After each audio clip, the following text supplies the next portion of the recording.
Hello and welcome to Blockchain Gaming World with me, John Jordan. So in this video we're having a look at what's going on with Champions Ascension. So this is a game that actually did its mint back in February of its main characters, and it's sort of slowly been moving forward with sort of bits of the game, not really actually the game going live yet, but sort of bits of the sort of overall sort of universe, I suppose, going live. And we have another bit sort of going live today, which is sort of interesting. So this is these are the pets. So there are the champions, which we can look at later maybe, and if you bought a champion, you got some of these pets for free. It wasn't very clear what the pets were used for, or at least not to me, but now there is utility for the pets. We can actually go and destroy our pets and get something else. So there's a whole bunch of pets. Obviously, as all these sort of things, there's different rarities, there's different types. So they have a pet and they have like a toy, and they have like a sort of banner behind them. And so, you know, usual sort of stuff going on there. And they've not really had, no one's really known, or I've not known, sort of what they've been used for. So no one's really been trading them up to this point. But now there is this thing called the pet burning. So this is on the champions.io website. So we have this thing, I mean, the whole, I guess, sort of atmosphere, the meme type quality of this is very sort of tongue-in-cheek.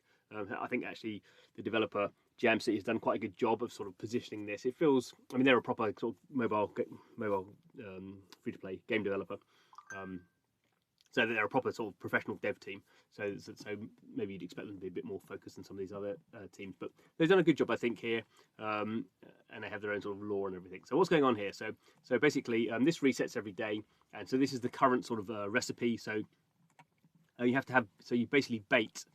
You have a trap and you bait.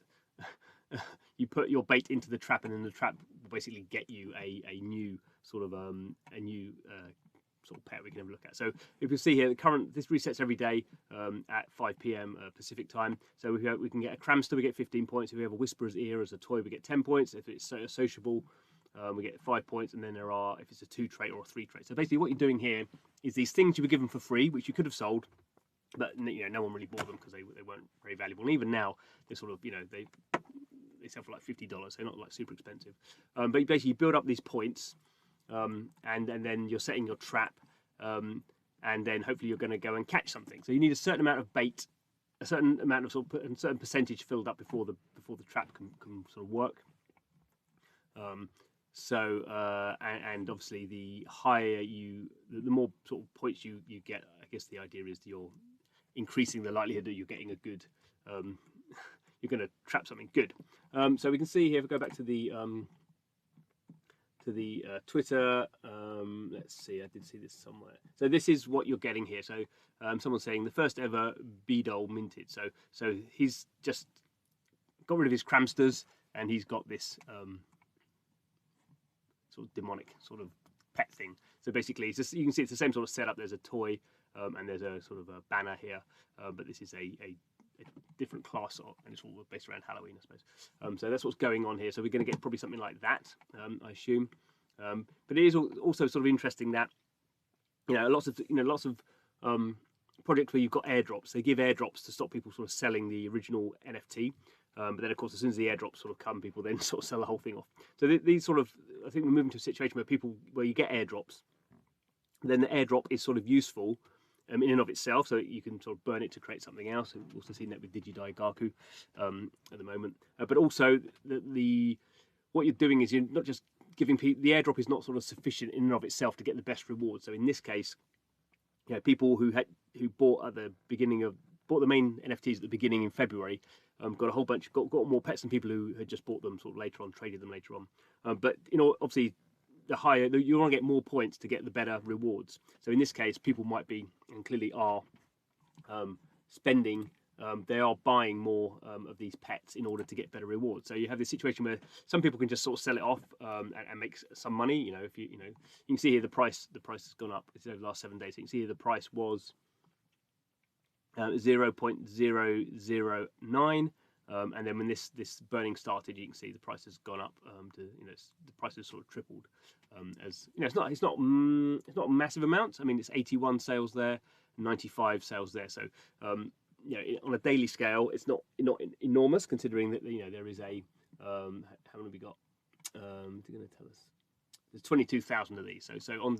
It's not massive amounts of people, but not massive amounts of volume going on there. But it is still sort of something, and I think we're moving towards this generally in NFT collections where and in blockchain games as well, where people get these assets, but they're still encouraged to spend more, to invest more to get the best results, or they can just sort of sell out, or they can just sort of use what they've got and get some sort of. They're still getting some sort of additional sort of newness. They're getting sort of a rarer NFT than they would have had if they just kept the original ones. But there is also, it's sort of like a layered situation.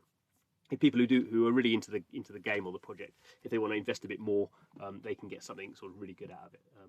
And I think that's something that's slightly new. Anyway, moving to what we've got here on the trap. So we've got to add what we've got. Okay, so let's see what I've got in order for my bait to set my trap. So I've got 3 of these. So you can see, these. I mean, they do have a sort of rarity, but it's different serial numbers and stuff. It doesn't really matter, I don't think. So if I'm going to go for it, I'm going to go for it. So I'm adding these in, so we can see I've still only got 45%. So it's not,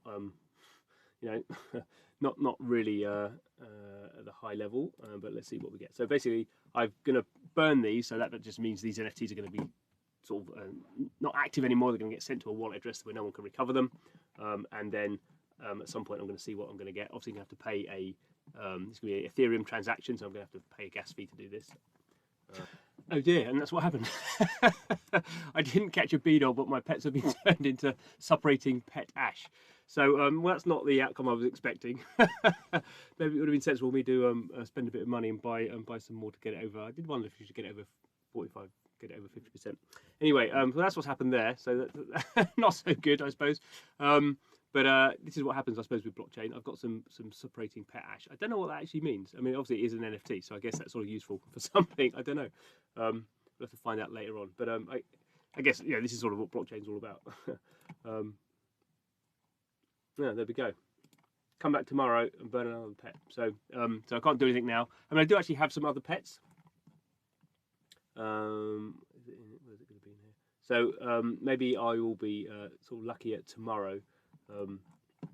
I do have a bunch of other pets, but I think obviously I'm going to have to make sure my percentage is over 50% if I'm ever going to sort of. I mean, it's all probability. So obviously you want to theoretically you don't want to spend too much to make it 100% because that would be you spending too much. But you want to spend enough to get it. This is probably to 70% or something like that.